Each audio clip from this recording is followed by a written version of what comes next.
Hello friends, मैं आपका दोस्त डॉक्टर सुनील कुमार और आप देख रहे हैं doctor Kumar education clinic. I am post doctorate in clinical medicine and the metabolic science.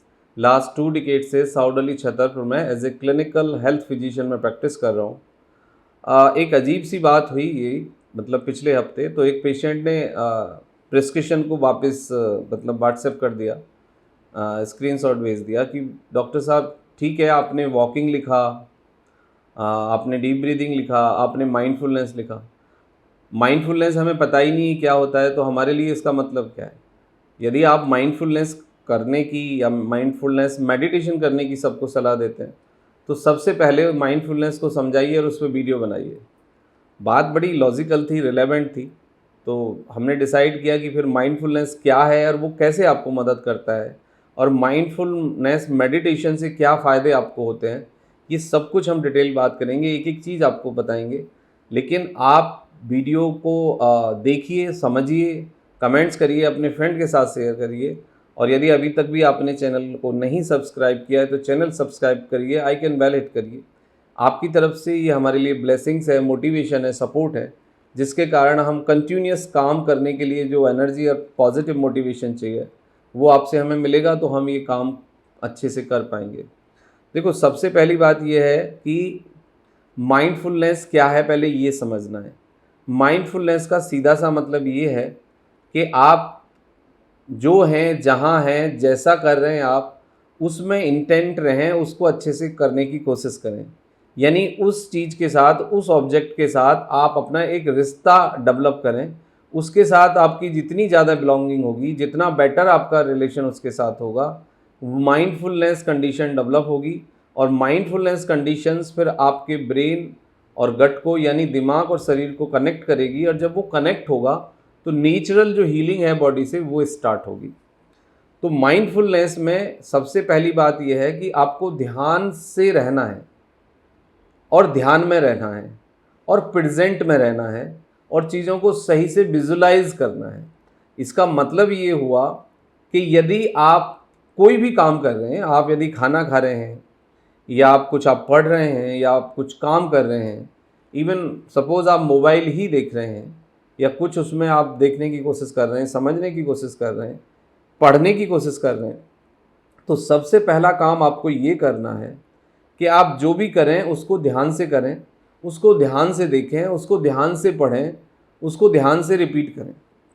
मतलब जो भी आप एक्ट कर रहे हैं, उस एक्ट के साथ जितने मैक्सिमम आप बिलोंग करेंगे, उतना ज़्यादा आपको फ़ायदा होगा, उतना ज़्यादा आपका बॉडी का जो सिस्टम है वो स्टेबलाइज होगा, वो नॉर्मलाइज होगा, और बॉडी का जो सिस्टम है उसके अंदर एक हीलिंग, एक अच्छी एबिलिटी है डील करने की, वो खुद से ही आपकी बीमारी को फिर ठीक करना स्टार्ट कर देगा।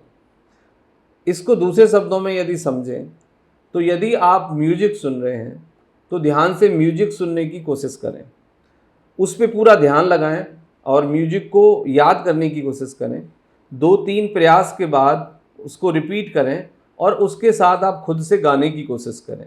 माइंडफुलनेस का बेस्ट एग्जाम्पल है इंस्ट्रूमेंट बजाना, बांसुरी बजाना, कोई भी गाना गाना, या कोई भी डांस करना, या आर्ट या ड्राफ्टिंग करना, या कोई भी ऐसी चीज़ पढ़ना जिसमें आपका इंटरेस्ट है, जिसको आप समझना चाहते हैं, जहां आपकी एक क्यूरियोसिटी है।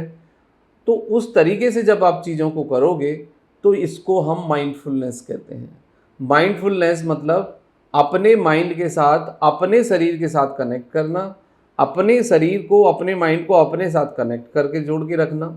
आपने देखा होगा कि बहुत सारे लोग अपने घर में ना एक कैप ढूंढ रहे होते हैं। मतलब कैप तो मतलब उनके जो टोपी होती है वो अपने सर पे ही रखी होती है, लेकिन वो पूरे घर में वो ढूंढ रहे होते हैं और उनको वो दिखाई नहीं देती और मिलती नहीं है। लेकिन सडन जब वो बैठ जाते हैं और ध्यान से विजुलाइज करते हैं तो हाथ जाता है और वो टोपी मिल जाती है।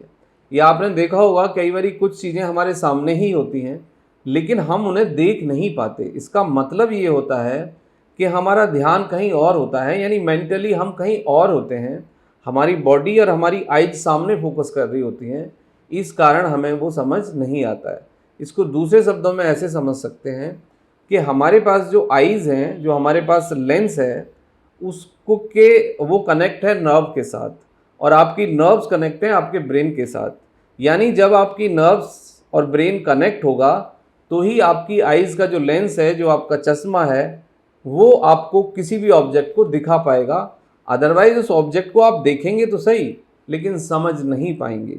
इस तरीके से आपने देखा होगा कि जब आपका ध्यान कहीं और होता है तो आपका दोस्त या आपका लाइफ पार्टनर या कोई भी इंसान आपसे जुड़ा हुआ है, आपका बॉस आपको कुछ बोल रहा होता है, लेकिन तब वो आपको समझ नहीं आता। लेकिन वही बात जब वो बॉस दूसरे दिन बोलता है और आपका ध्यान वहीं पर होता है, तो वो उसकी बात वो बहुत थोड़ा सा बोलता है, लेकिन पूरी बात आप समझ जाते हैं। ऐसे ही बच्चों का आपके साथ कनेक्शन है, आपकी वाइफ का आपके साथ कनेक्शन है, आपकी बॉडी का आपके साथ कनेक्शन है। जब आप शरीर के साथ अपने को कनेक्ट कर लेंगे, यानी कि एएनएस, सीएनएस और ईएनएस, जब ये तीनों सेंटर्स बॉडी के आपस में एक दूसरे को कनेक्ट कर पाएंगे, तो डिप्रेशन, आईबीएस जैसी प्रॉब्लम, पेट वाली समस्याएं, स्ट्रेस से डेवलप हुई समस्याएं और आपके दिमाग की जो प्रॉब्लम्स हैं, उसमें काफ़ी हद तक फ़ायदा होता है। और रिसर्च हैज़ प्रूवन कि माइंडफुलनेस मेडिटेशन यदि रेगुलरली किया जाए तो इससे आपकी बीमारी को ठीक किया जा सकता है, आपको नेचुरली हील किया जा सकता है बगैर दवाई के। और सीबीटी काउंसलिंग में ये एक फोकस किया जाता है कि माइंडफुलनेस आप करें। माइंडफुलनेस करने से, माइंडफुलनेस होने से, उसमें रहने से आपको बहुत बड़े फ़ायदे होंगे। और इससे आपका जो गट ब्रेन का डिस्कनेक्ट डेवलप हो गया है, जो आपने एक चीज़ को पकड़ लिया है, आपको ओसीडी हो गई है। आपने जनरली देखा होगा कि आपका ट्रॉमा, आपका फियर, आपका डर, ये आपका दुश्मन बन जाता है और वो रिपीटिशन में आप लगे रहते हैं। तो उससे आपको बाहर निकलना है, गट को, ब्रेन को कनेक्ट करना है और आप अपने थॉट को अपनी ब्रीथ के साथ कनेक्ट कर लीजिए।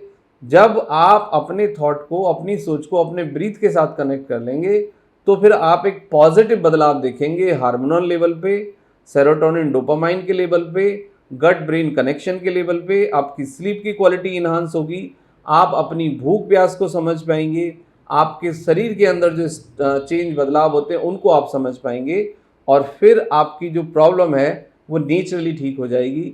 मैं always I advocate 3 things: walking, deep breathing and the mindfulness meditation.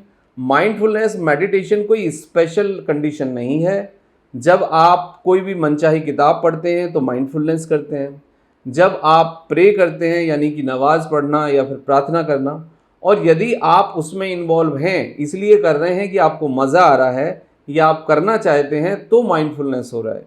यदि आप दिखावे के लिए प्रार्थना करते हैं या दिखावे के लिए कुछ प्रे आप कर रहे हैं या फिर इसलिए कर रहे हैं कि दुनिया करती है, तो फिर आप माइंडफुलनेस नहीं कर रहे हैं और उससे आपको कोई फ़ायदा नहीं होगा। नेक्स्ट पॉइंट, यदि आपको म्यूज़िक पसंद है या आपको डांस पसंद है या कोई इंस्ट्रूमेंट बजाना पसंद है या आपको कोई स्पेसिफिक सूदिंग म्यूज़िक पसंद है और वो आप 10 से 15 मिनट डेली करते हैं, तो विदिन ए 21 डेज़ आपको बहुत चमत्कारिक बदलाव दिखेंगे, पॉजिटिव बदलाव दिखेंगे और वो आप अपने बिहेवियर में, अपनी स्लीप में, अब क्वालिटी ऑफ थॉट्स में ये दिखेंगे। तो यदि माइंडफुलनेस करना है और आपको बीमारियों से बचना है तो ध्यान में रहिए, ध्यान से रहिए, प्रेजेंट में रहिए, चीज़ों को विजुलाइज करना सीखिए, चीज़ों को ध्यान से देखना सीखिए। Visualization is the best form of the meditation. और विजुलाइजेशन के साथ साथ यदि आप कोई भी ऐसा कुछ टास्क करते हैं जिसमें आप मैक्सिमम इन्वॉल्व होते हैं, तो that is the best form of the mindfulness. Thank you very much and take care yourself.